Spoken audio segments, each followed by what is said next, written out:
A young man vanishes into the night. His truck is found abandoned on a dirt road. His phone, switched off. His last text message, unfinished. For months, the search grows colder until one chilling discovery stops everyone in their tracks. Human bones, scattered just a mile from where he disappeared. But when investigators test them, the case takes an even darker turn. Are the bones his? Or has something else been hiding in the woods all along? Tonight, we ask 7 unanswered questions about the case of Travis Decker, a case that has gripped an entire community, shattered a family, and left detectives chasing shadows. And as the hunt enters its 4th month, one thing is certain: the story of Travis Decker is far from over. Travis Decker was 27 years old, a construction worker, a brother, a son, known in his small town for his big laugh, his passion for dirt bikes, and his habit of disappearing into the woods on weekends to fish. On a cool spring evening, Travis left his house at 8:15 p.m. He told his mother he was going to meet a friend. He never came back.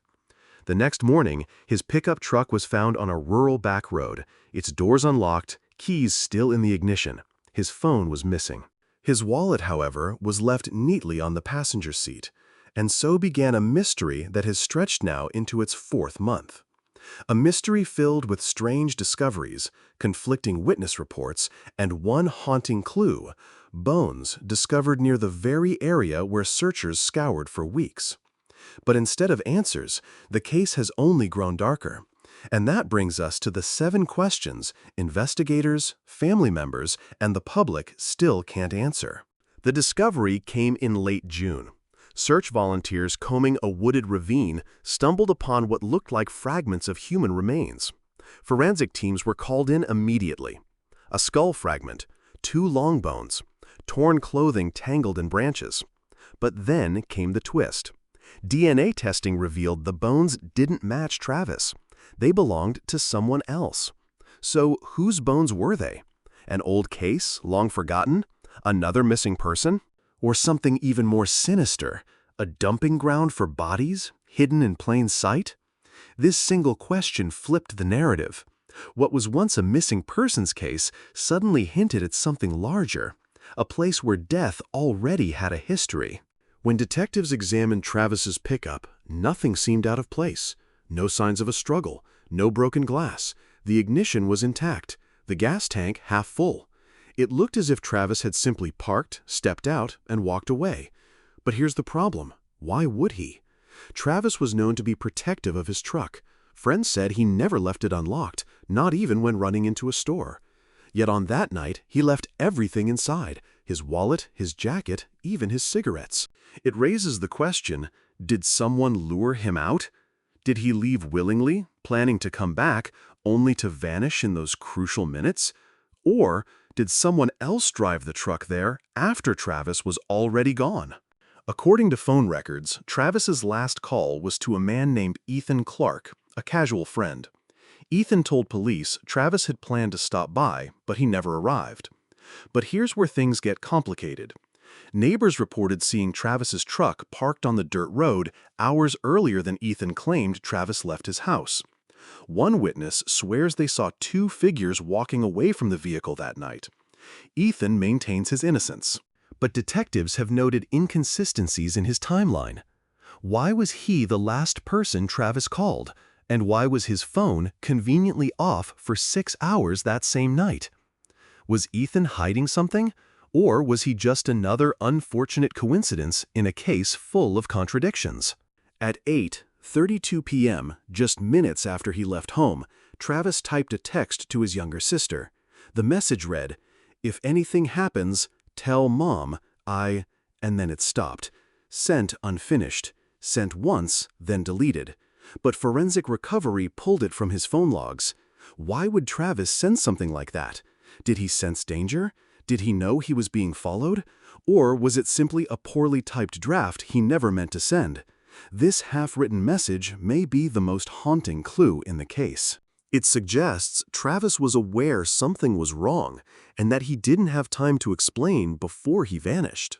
The woods where Travis's truck was found were combed for weeks with dogs, drones, and helicopters. Nothing.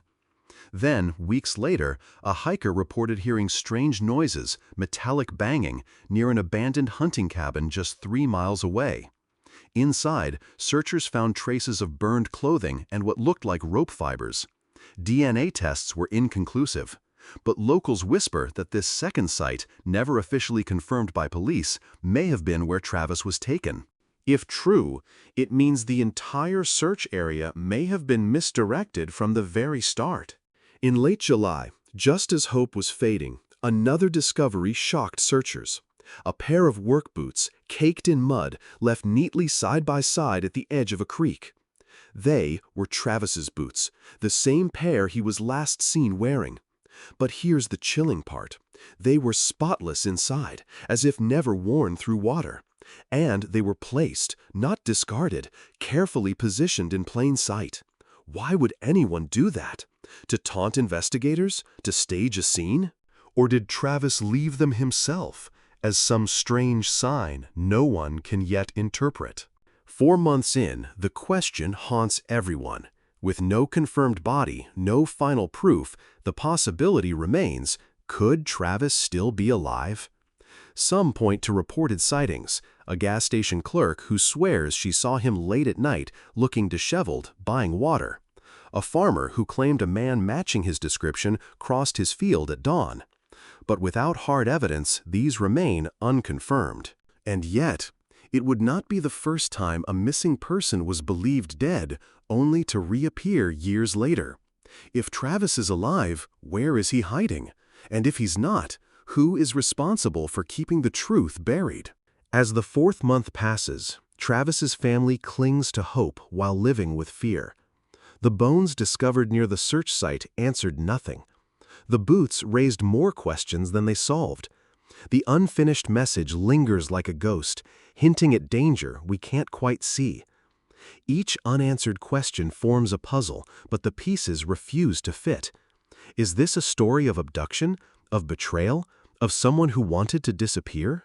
Or is it something much darker? A hidden thread connecting Travis's disappearance to secrets buried deep in the woods.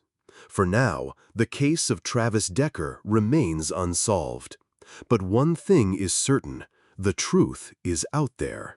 And when it finally emerges, it will reveal not just what happened to Travis, but what has been hiding in plain sight all along.